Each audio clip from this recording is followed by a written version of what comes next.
Hello, and a good morning. I gave a shiur in shul, second day Yom Tov, and because, of course, it was Yom Tov, I wasn't able to film it. But I thought it might be nice to do a little shiur on Succos on the channel, the YouTube channel. So I'm going to try and reconstruct it here. So, obviously, talking about Succos, the title of the shiur was Anivus or Gaiva, a question of extremes. So Anivus, humility, or Gaiva, pride, a question of extremes. So the Mishnah Brewer, he talks about, well, it's the famous halacha. It's Rashi the Shulchan Aruch, Hilchos Sukkah. So the halachas of Sukkah, Siman Sof Reish Lamed Tes, and it's a Sif Zayin. And here the halacha is discussing what happens if it is extremely bad weather and you're unable, because of the rain coming in or whatever, to stay in the sukkah. And the Ramah says, interestingly, the kol apotem in the sukkah, if you, because of adverse weather conditions, aren't able to stay in the sukkah, v'eni yotzim misham, and you don't go out, you're being super frum, super religious, and you're not going up, ene mekabel lov schar, you get no reward for sitting there soggy and silly in the sukkah, which you're not supposed to do. You're supposed to go out if you're not. It's too wet to be there. Ve'ena ela hediotus, and it's only, stupidity might be a translation, simpleness.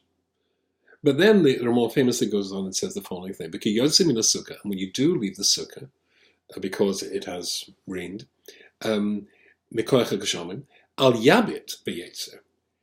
Strange phrase. Don't kick it or kick the sukkah, like I suppose would be having a tantrum or so, kicking the walls. Elo yetze kechnia. You should go out humbly with your head bent down, I suppose. Ke'eved shemoize kois l'rabo, like a servant who pours a cup for his master, a cup of wine or whatever. B'shavka alpanav, and he throws it in his face. Which is a very interesting comment, and it certainly shows the state of mind of the Jewish person. But it seems a very strange example, except, of course, if you've ever looked at the Gemara in Avodah Zarah, this should be ringing a bell. So the Gemara in Avodah Zarah, this is the reference he's making here. The Gemara in Avodah Zarah, and it's in page Gimel, Gimel, base and Gimel. And here it says, apparently it's talking about the end of days, the end of time when HaShem comes to Yerushalayim, the Mashiach comes to Yerushalayim. All the nations of the world rush to claim their reward for having helped the Jewish people in their mission to bring Torah to the world. HaShem is not very convinced with their arguments about their beneficence and philanthropy towards the project he set in motion through the Jewish people, and he dismisses each claim after the other. So the non-Jewish people eventually say, give us another chance, let us show that we can do some good stuff too. And Hashem says, oh, well, look, I've got an easy mitzvah for you, and the easy mitzvah is Sukkah. Easy. I'm going to give that one to you. So maybe I'll read a little bit too. So this is page Gimel Amud Aleph in the Gemara in Avodah Zarah, and the Gemara says the following thing. I can find it, of course. Good. So he says, I have got an easy mitzvah. Okay. Ela she'ina goes baruch hu Yosef Omer, am I crying mitzvah kalam? Shum, why am I called an easy mitzvah? This mitzvah is costing you no money. It's easy to do. Anybody can make a sukkah. It's a very simple structure. And that's what he does. So he says, "Miyad kol echod beechod noitel v'hoylech v'oises sukkah b'roshi." So everybody, the whole world, starts saying, we're gonna show God, we can do this." And each one, it says, each of the nations, they make sukkahs on their roof, and then at that point, Hashem brings along. It's interesting. Holech v'oises sukkah b'rosh gagai. Each one builds a sukkah on top of their roof. By Kadosh Baruch Hu, and Hashem comes along, and he brings us a sunny, hot day, an incredibly hot day, like the middle of the summer. Each of them leave and kick the sukkah. So here is the exact reference which the Mishnah Berurah, or rather the Ramah, mentioned in the Shulchan Aruch that we saw before, in Safri Shalom and Daled, that don't go out and kick it, because that's exactly the reference here in the Gemara. Various non-Jewish nations did exactly that. Now this is very interesting. So at the very outset, the attitude you're supposed to have, if, as it were, HaShem refuses you the ability to be in the sukkah, to do that mitzvah, to connect him in that way, should be one of humility, sorrow, and regret, and leave humbly. The other way of doing it is to leave with anger and to kick the sukkah, which is apparently what these nations are going to do in the future. Exactly how this works would be. We need an explanation. However, the basic idea is that really, you can ask two questions. Well, the first question, why did they build their sukkah on roofs? Middle East, flat roofs. So why are you building your sukkah on a roof? That's making it nearer the sun, making it even hotter. And you're more likely to get uncomfortable and not be able to sit there if it is on the roof. And so somebody called the Ben Ish Chai says that they do that very simply because they really don't want to do this. It's not something they're into. And when they can't, they just wanted to check the box. Yeah, we've done it. We've done the correct thing without actually having their heart in it. And then when they're not able even to do that because it's a bit uncomfortable for them, then they kick it. And then it's an expression of anger. It's an expression of ego, I suppose. Whereas the opposite, which apparently is how we're supposed to do it, Jewish people are supposed to do it, is go out with humility. So this idea of ego and humility seems to be woven into the very fabric of the whole Sukkah story, or part of the Sukkah story. So let's consider these two concepts, ego and humility. There is a wonderful sefer called the Sefer Peli Yoetz. Sefer Peli Yoetz, if you've never come across this, it goes through alphabetically, or aleph basically, I should say. And it goes through various midot, various topics. So if we go to Gimel, we come to Gaiva, which means ego. And here he says the following thing. Godel ra'osa mufurish b'divri rabbeinu zikrona livrocha. The extent of the evil that the way that the Torah views Gaiva, somebody with an ego, is really enormous. You find it all the way through the Talmud, Midrashim, Kol Sefer Kodesh, and all the holy books of the Jewish people. They're united, without any exception, saying Gaiva, ego is a terrible thing. Mizur Midiksiv, and the smallest thing, there's a posuk in Mishli, it says, hey, to Abbas Hashem, Kol Gavar Lev. Hashem considers an abomination a human being who's got an inflated ego and a fabulously inflated view of himself or herself. But Omri says, so bad is considered as though you're an idol worshipper. So you contravened all the sexual crimes, all the sexual prohibitions of the Torah. And when the resurrection of the dead occurs, people who died or went through life and then died with an inflated ego, they are not coming back, which is pretty strong stuff. Later on, when we get to the letter, I just turn the page, of Ayin, and we come to Anova, humility. Here he says the exact opposite, really. Anova he midas toiva delays katikavosa. Just as the opposite. Here he said there was no midah, more character trait that was as bad as Gaiva.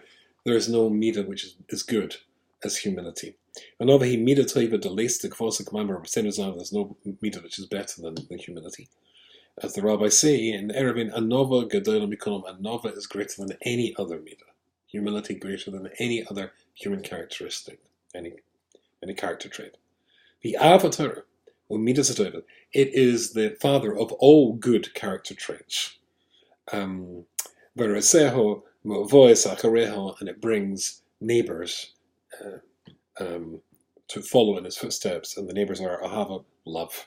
Love follows in humility. Achva, friendship. Shalom, Reis, in Kol Adam, harmony within human interactions, and it all flows from this. The converse, to flip back again to Gaiva, he quotes the rabbis who say, "V'lama lo chaim me'achar kodesh baruch hu oimer."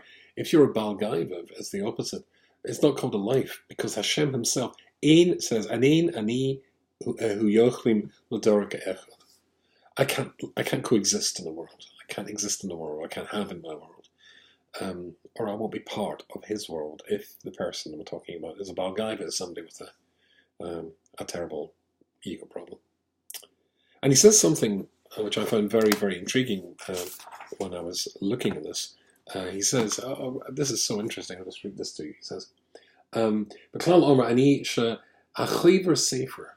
And I want to say that anybody who writes a book, writes a Jewish book, lo toib levakish asmichos. It's not a good idea to go around asking for approbations, various rabbis to write in the front of the book to say what a good book it is. Of course, he's writing a book. It's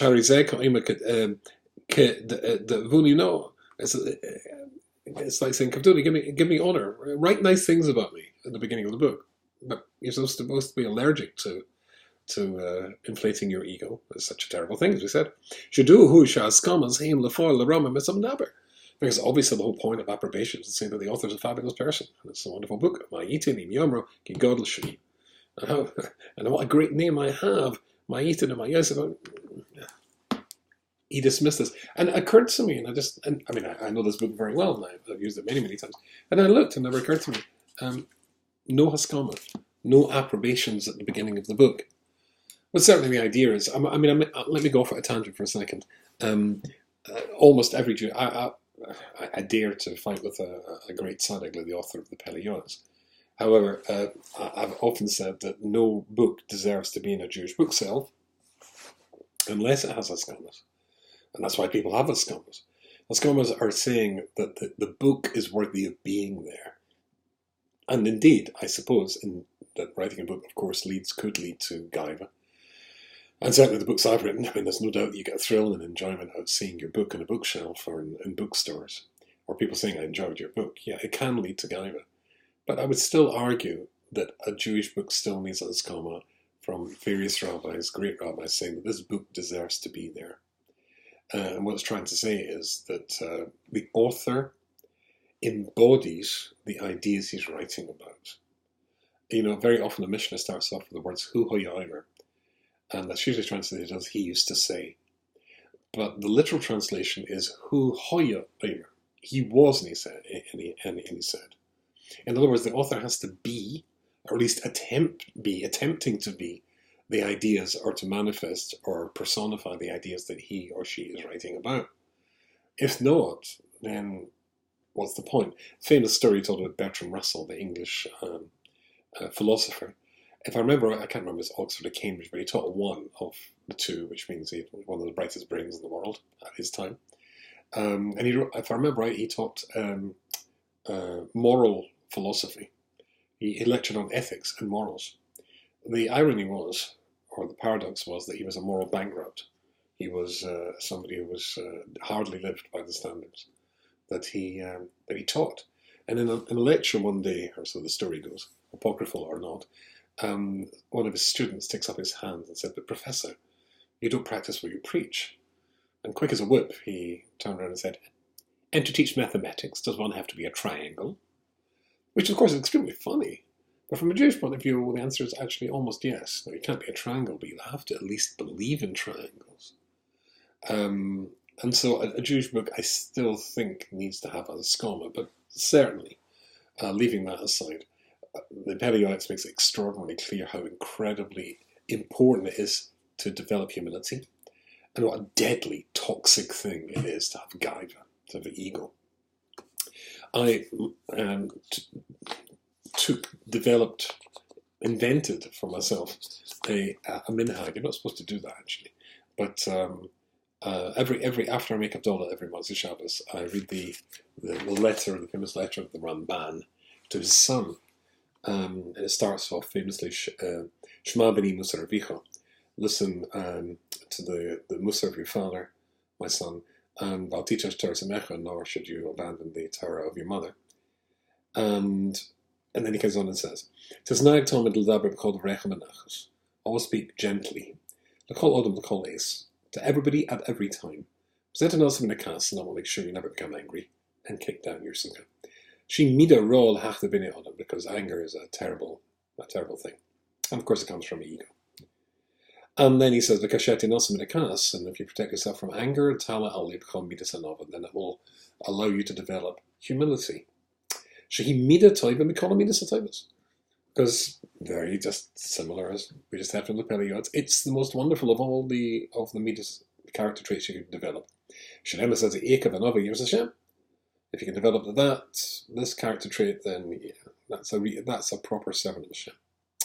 Before Anava Tala al Libcha Midas Ayira, and from that other things will come, etc., similar to what we just said.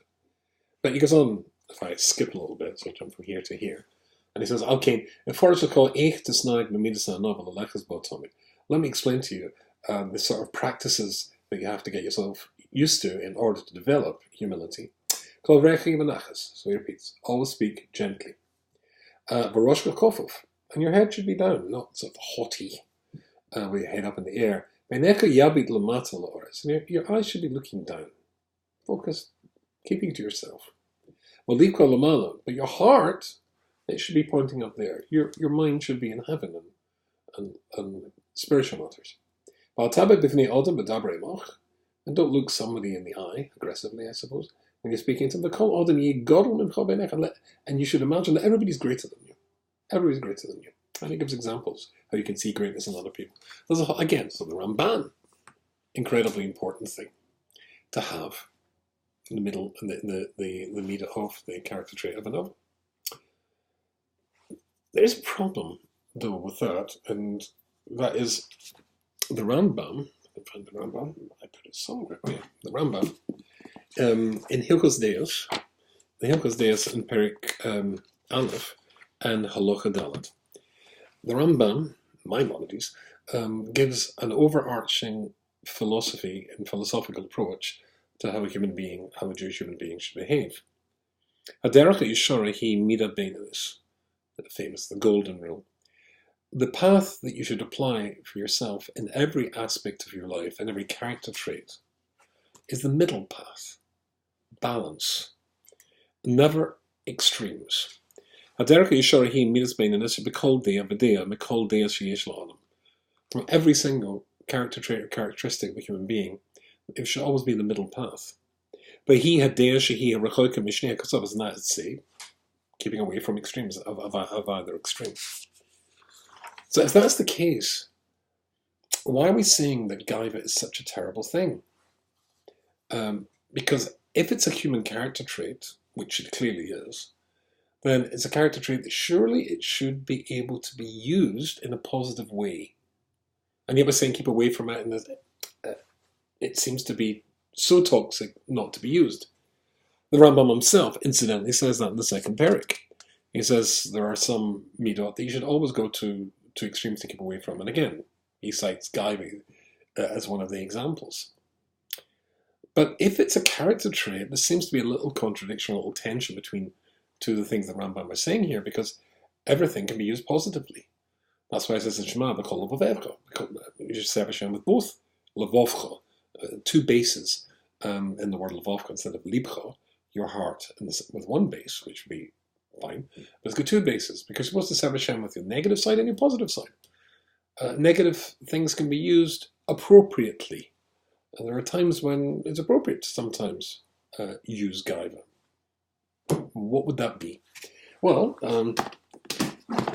that's no less a controversial statement than in Divrei Yomim Chronicles, I think that is in English. So that's Divrei Yomim base, Perik Yud Zayin, and Halacha Vov. The Pasuk says, "Vayigba liboy b'darchei Hashem."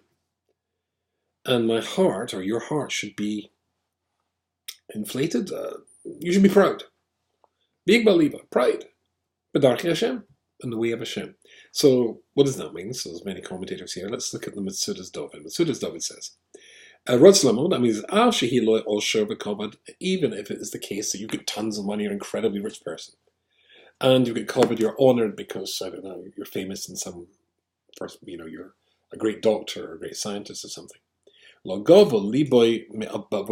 Still, you should not become proud and not be have an ego that comes or is sourced from that success. The only source that justifies pride is the fact that you are a servant, you are a loyal adherent and follower and servant again of HaShem, nothing else. So therefore, Dark Hashem, because in comparison, there is nothing else. This is the ultimate pride that a person can have. Your attachment, your closeness to God. Everything else is irrelevant. So here, it seems to say that there is a way to use it. There is a way to use pride. If the pride is, as it were, a focus or connector of you to HaShem. Let's go Kabbalistic. One of my favourite Hasidic Sforim, Kabbalistic Sforim if you like, is the Shem Mishmuel. The Shem Mishmuel in the Parsha of Korach says something which is, well, I think you'll find it interesting. Here is the Kabbalistic idea, which he's going to expand on. And of course, Korach, remember the story of Korach, who challenges Moshe Rabbeinu for the leadership of the Jewish people. And remember, he was already part of the leadership of the Jewish people. He was right up there at the very top. He's related to Moshe Rabbeinu. He's a Levite. But he's not only a Levite, he is one of the people who carries the Oren. He carries the Ark. And miraculously, the people who carried it, they didn't carry it, it carried them. So he's on an incredibly high spiritual level. And he challenges Moshe for the leadership. It ends tragically for him and his followers, but let's go into this in some depth. So the Shem Mishmuel quotes the Arizal. So the famous Arizal says, "Da kishitosir hevel mi Moshe." You should know that if you subtract hevel from Moshe, b'tishora Korach, you are left with Korach. What does that mean? So Moshe, we're now doing gematria as the numerical value of the letters. Moshe, of course, is spelled with a shin, that's 300, and then a mem, that's 40, and then a hey, so it's 345. His name spells out 345. If you take away Hevel, that's Cain and Hevel, the first murder, the two brothers. If you take away Hevel, Hevel is 37. A hey is 5. Lamed, 30 on the base. So that gives you 37. So subtract 37, subtract 37 from Moshe's name, which was 345. And what are you left with? You're left with 308. 308. And that's the numerical value of Korach's name, the Kof, the Resh, and the Hes. What does that mean? It's interesting, but very strange. So he says something which is incredibly interesting. He says that basically, he's talking about the idea of Gilgulim. So Moshe and Korach were reincarnations of Hevel. Interesting. Now this will take us into the whole world of reincarnation, which is an extremely long topic. How can one soul be reincarnated in two bodies? Well, first of all, that's not such a surprise. The Talmud says that each and every one of us is only half a soul anyway, until we find the other half of our soul is out there. HaShem created every man for every woman, etc. So there's half of you out there anyway. So you can actually have a soul be in two different people, husband and wife. But apparently you get the same soul in two different people. The idea generally of reincarnation is to come to repair damage that you did in a previous life, or to achieve something you failed to achieve in a previous life. And apparently both Moshe and Korach were reincarnations of Hevel. Now to understand that completely, we have to consider a little bit, he says, of the story of the two brothers, Cain and Hevel. Now, what was their natures?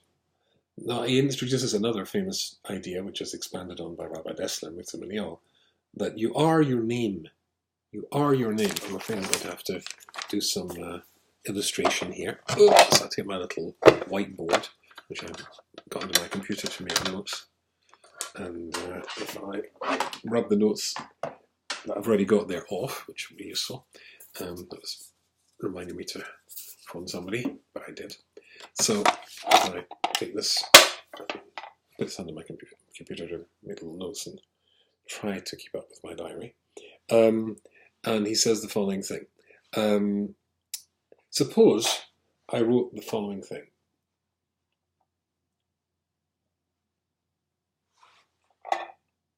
And then, underneath it, I write that. What have I written? So I might say, you've written water twice. And that's not actually true. Water, W-A-T-E-R, is what we, people who speak English, call the stuff. If you're French, you call it l'eau. If you're German, you call it Wasser. If you are Italian or Spanish, you call it agua. If you're Russian, you call it vada. You can call it whatever you like. You can call it blup blup, right? And if we all agree to call the stuff blup blup, then it's blup blup. But this is what it is. That's its nature. H2O is the nature of water. That's hydrogen and oxygen, the ratio of 2 to 1. And that gives you the stuff. The names that the Torah gives people, that is their nature. That's the H2O. And indeed the Talmud is full of stories of people who knew how to look at names and understand what the nature of the thing was. Trying to think of good examples. So there's a story about Rabbi Meir. I think it's in Gemara Bava Metzia. When people had a problem, they would go and see Rabbi Meir. Let's say it's a couple who are not getting on to need marriage guidance counselling. But they went along to Rabbi Meir, whose approach was Kabbalistic, and he would say, what's your name? Now, it wasn't handwriting analysis. He would hear what their name is, and because he knew how to look at the name to, as it were, see the chemical ingredients of the person, then he would know what the nature of the person is. And it might be that the husband's got a certain name and the wife's got another name, which defines or describes, is a better way of putting it, their personality. And from that, you would understand where the point of conflicts are coming from, because you are your name. So let's look at the word Cain. So the word Cain, he says, comes from the word Kinyan. And in fact, if you remember, when he's born, the Pasuk says, "V'tomer," this is Adam speaking, "Kanisi ish es HaShem." Kanisi ish es HaShem. I have acquired a man with God. So it's very strange. The commentators say that up to then, of course, every human being was made by HaShem. But now, a man and a woman are now going to be partners in the process of creating human beings. So I and my wife, therefore Kanisi, I have created a man with HaShem. So he says an interesting thing about the word Kanisi. He says that means that it really means the word Kinyan. And he called him Cain. Cain, to reflect this, Kanisi, it means I have acquired. The Hebrew word for an acquisition, acquiring, is a kinyan. And kinyan means two things. It's a thing.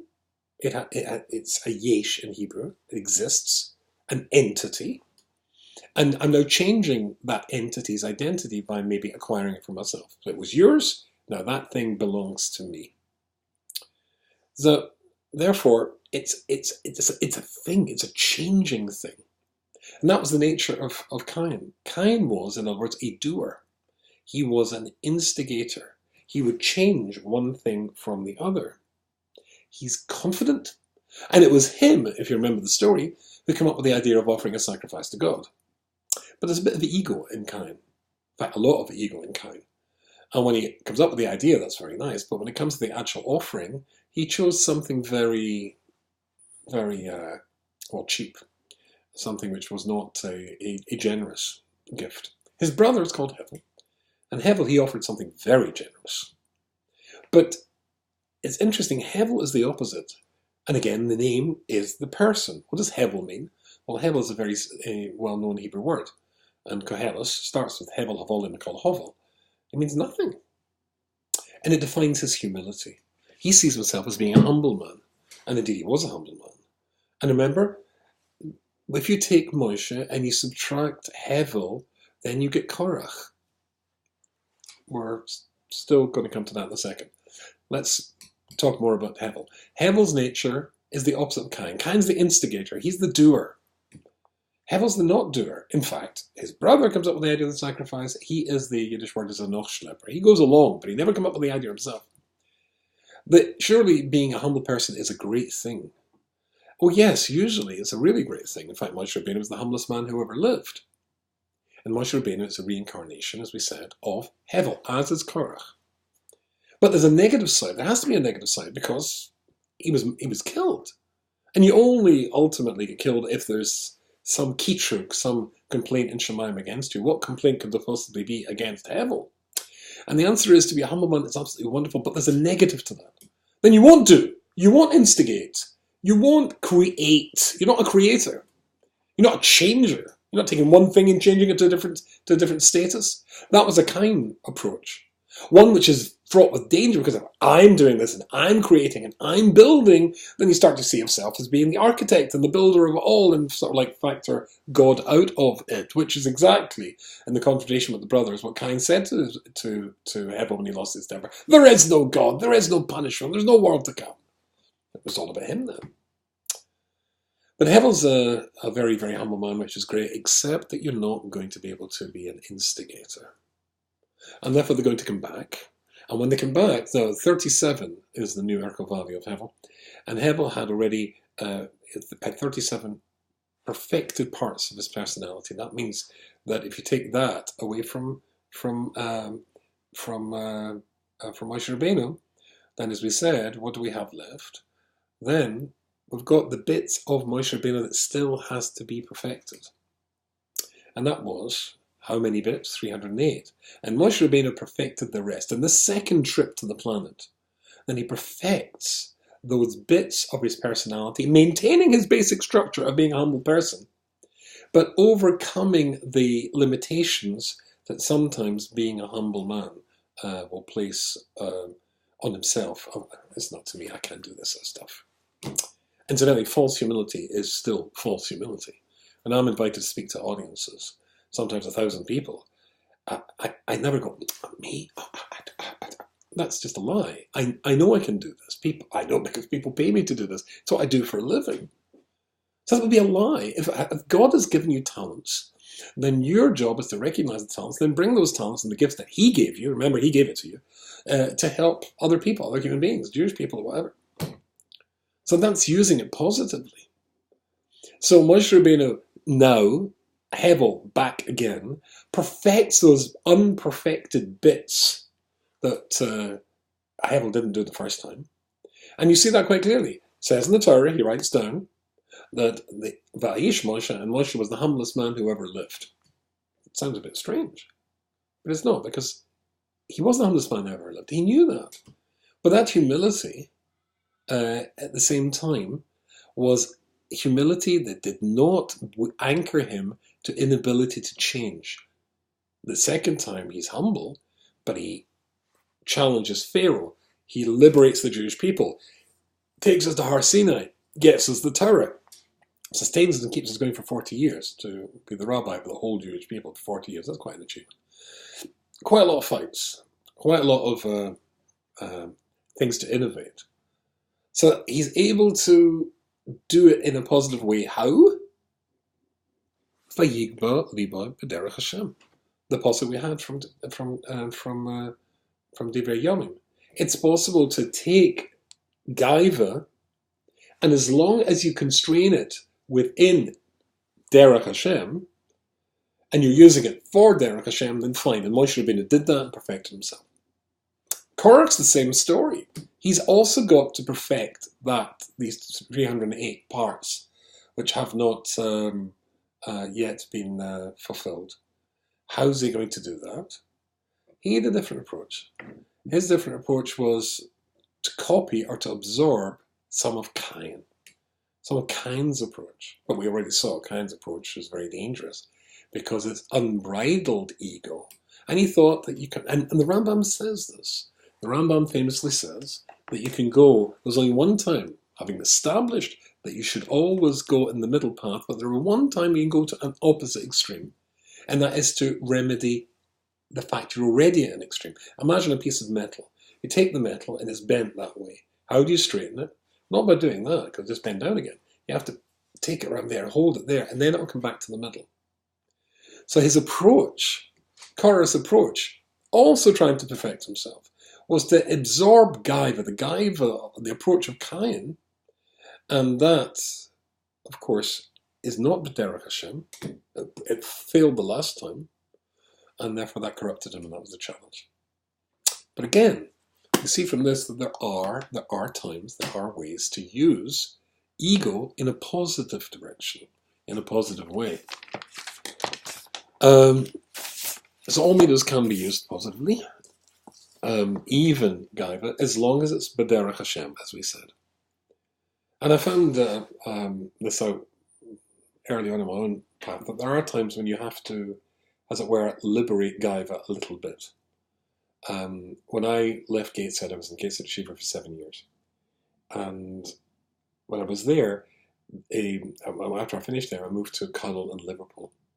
And our Connell was at the top of the famous street in Liverpool called Penny Lane. There was a song about Penny Lane, and it imagined all sorts of things in Penny Lane, which, if you've ever heard the song, you might be disappointed if you ever visit Penny Lane in Liverpool to find that none of the things are actually there. However, just off Penny Lane was a little shul.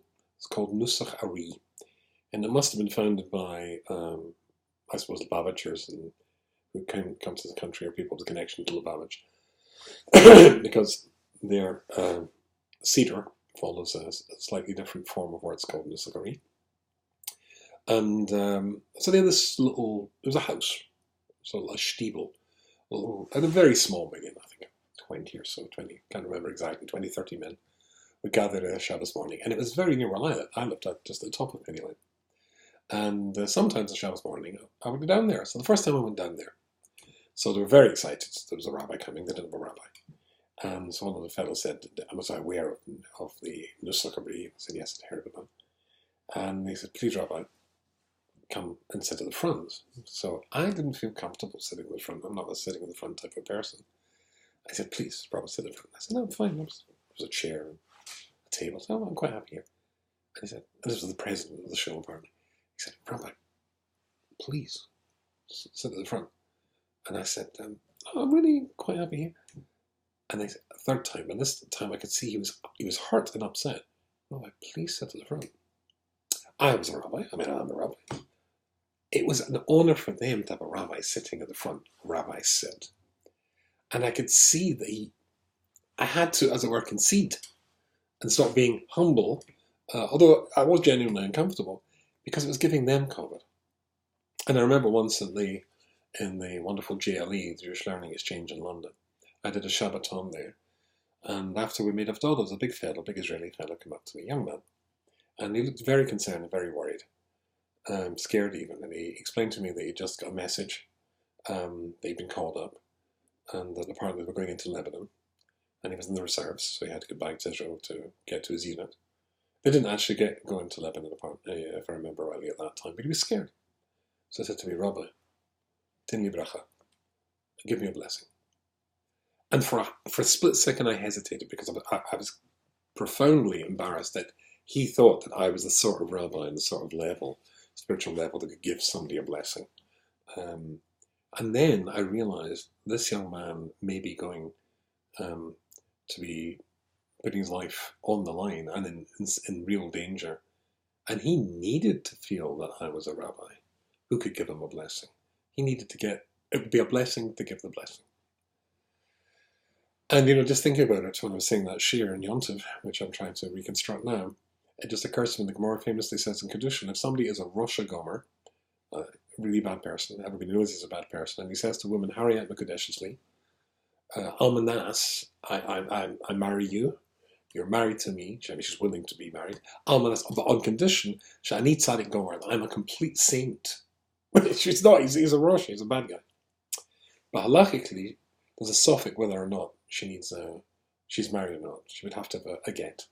She would need to get divorced if she wanted to marry somebody else. We'd have to give her a get, this fellow, if she accepted the marriage proposal on that basis. Because there's a possibility that you had a split second's feeling of real, sincere teshuvah, and that makes you a tzaddik. And everything else was gone. He might have fallen back into his old ways straight away, but maybe in that moment he was. So I thought to myself, maybe, maybe I have to be a tzaddik. Maybe I have to be the sort of tzaddik and give a bracha at that moment to that young fellow, to give him the confidence and stop him worrying and hopefully help him in what was coming next, which might, of course, be something very, very drastic and dramatic indeed. Sometimes you have to, b'derech HaShem, b'yigba liba, b'darech HaShem, and the way of HaShem, you have to be a Baal Gaiva. I saw in this week's Indian magazine, that's the Ahmadiyya's magazine. It's a very good magazine, and I write for it, just to show that's why I can talk about Anivus and Anivus. But there's a picture here of the yeshiva Slobodka, and there's a whole story about the yeshiva. And I saw this. My late wife, Alea Shalom, her grandfather, he learned in Slobodka, so I haven't finished it. It's very hard to see because tiny pictures. But I'm trying to look through to see if he's there. Maybe let you know another time if I found him. Interesting. In my time in Gates of Yeshiva, I think it was a cycle of every 6 years. There was a yeshiva picture just like that. And when I arrived in the yeshiva, they just had the picture, and I was there for 7 years. So I should have been. There should have been another one, and with me in it. Unfortunately, yeshiva was going through troubled times just when that cycle, the photographic cycle, had come around again, and it never got taken. And I left and went to Carmel in Liverpool, as I mentioned. And that's when the picture was taken. So I really was there. But if you're looking for photographic evidence in the form of the picture, then it wasn't there. And it's always a matter of deep regret. Because there's another thing that you can be... I'm very proud of being a Gateshead Talmud. In fact, I want to be written on my headstone when I'm 120 and they put a headstone up, that he was a proud Talmud of Gateshead Yeshiva. Because the posuk here, it says that are times when you can and you are allowed to be proud. And that's what it says. Vayigba liba b'darech HaShem. I want to be on my headstone that I'm a yeshiva man. I'm a Ben Torah. I'm a Gateshead man. It's a matter of tremendous pride. And as though we're coming up to Succos Torah, we're going to, it's not just that I'm a Gateshead man. We sing Ashreinu Matov Lokenu. How happy we are! What a tremendous Yerusha we have that we are avodim Hashem. And oh no, Hashem of the Tekucha. Another song we sing as we're going around with the Sefer Torah. We're servants of Hashem. We're servants of Hashem who, if we can't get into the sukkah, don't reject it. Our heads are down. We're humble. We're sorry. But there's sometimes to be proud. But if I'm proud to be a Talmud of Gateshead Yeshiva and my Rosh Yeshiva, Rabbi Gurovitz, Rabbi Lapin, Rabbi Shkichim, Rabbi Schwab, Rabbi Son, and my other teachers there, my Rov, the Gateshead Rov, and all my other teachers, I'm proud of that. But surely the thing you should be most proud of that you're of the Tekucha Brechu. We're avoiding of Hashem. You can be proud of that. And it's a very useful tool. Because sometimes in life, as we all know, the Yetzer Hara comes to you and he's tries to persuade you to do this, to say this, to listen to this, to look at this, whatever. It's all the things you shouldn't be doing. But sometimes you can turn and say, I'm a Gateshead Yeshiva man. I dream of doing that. I'm a Talmud of Rabbi Gurovitz. I was fair in your idea about the Gateshead Rabbi. Sometimes you can use pride to be a positive thing to help you to be in Ebed Hashem. And surely that's the greatest pride you could ever have. That, it's Avinu Malkeinu who's having a special yontif, this special extra day of celebration when it comes to Succos Torah and Shmini Atzeres, because he doesn't want to part from us. And so we can really feel when we're dancing in that Sefer Torah. Sometimes it's okay to be have a little bit of Gaiva, as long as it's b'derech Hashem, with the drocha of Hashem Yisborach to help you, so that you can say, oh no, uvda de kutsha bricha. I hope you have a wonderful Succos Torah.